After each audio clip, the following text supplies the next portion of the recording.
No ano de 1945 acaba a Segunda Guerra Mundial. Após esse período, nós tivemos o crescimento de duas potências, a União Soviética e os Estados Unidos. Essas duas vão começar uma disputa para mostrar quem era a potência mais forte do mundo.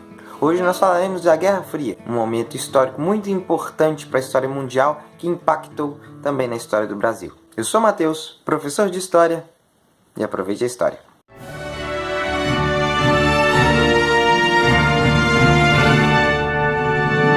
Aproveite a história. Como eu disse, dois países vão sair beneficiados no fim da Segunda Guerra Mundial. Vai ser os Estados Unidos, que adotou uma economia liberalista, ou seja, o capitalismo com Estado mínimo, e a União Soviética, que desde 1917 é socialista.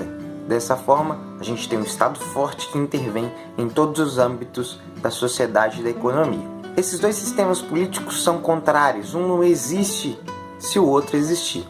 Então começa um embate entre esses dois, entre os Estados Unidos, entre as nações capitalistas e as nações socialistas, começando pela União Soviética. Esses embates não poderiam ser diretos, porque nós acabávamos de sair de uma Segunda Guerra. Então um conflito tão grande seria muito ruim para os países que estavam inseridos nessa disputa. Então, durante esse período, todos os conflitos que vão acontecer não vão ter a ação direta de um dos dois países. Quando a União Soviética entrar diretamente e mandar tropas, os Estados Unidos não manda tropas. Ele treina, ele manda armamentos, mas não entra diretamente. Isso porque os Estados Unidos e a União Soviética não queriam entrar em guerra diretamente. Então eles vão começar a financiar a guerra de outros países. Isso vai fazer com que a Guerra Fria não seja realmente fria, porque foi um período que tiveram vários conflitos bélicos. A gente pode separar, por exemplo, o Vietnã e a Coreia, que está em guerra até hoje. Bom, se não tem conflito direto, como os Estados Unidos e a União Soviética vão demonstrar poderio? Vai acontecer o que nós chamamos de corrida espacial e corrida armamentista.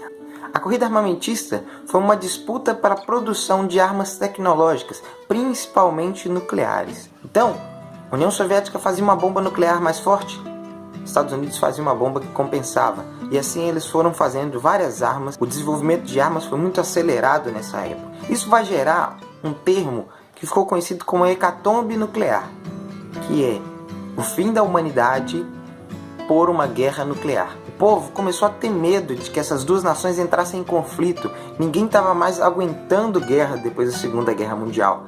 E se entrassem em conflito, o estrago que aconteceu em Hiroshima e Nagasaki poderia se repetir para o mundo inteiro. Então, hecatombe nuclear foi esse um termo cunhado para determinar esse medo. A corrida espacial já foi para mostrar como uma nação tinha poder de sair para o espaço, de lançar satélites e assim talvez espionar o país. Nós sabemos que naquela época da Guerra Fria havia muitos espiões, muitos agentes duplos, gente dos Estados Unidos na União Soviética e vice-versa. Quando a gente está falando de corrida espacial, a gente está falando de quê? Uma nação dizendo: eu tenho o poder de colocar um homem no espaço, eu tenho o poder de colocar um satélite que pode espionar no espaço. Então, primeiro satélite, Sputnik, tem até vídeo dele no canal. A Rússia vai fazer o Sputnik e vai lançar no espaço. Daí, os Estados Unidos vai lançar um satélite também no espaço. Logo em seguida, coisa de meses, menos de meses um do outro. Daí vai acontecer as disputas. Yuri Gagarin vai para o espaço. E o fim da corrida espacial vai se dar quando os Estados Unidos conseguem mandar o homem para a Lua. Tudo isso vai gerar muito gasto. Muito dinheiro vai ser gasto nisso. E a União Soviética não vai conseguir acompanhar o desenvolvimento dos Estados Unidos. O capitalismo, a gente sabe que ele gera dinheiro mais rápido do que o socialismo.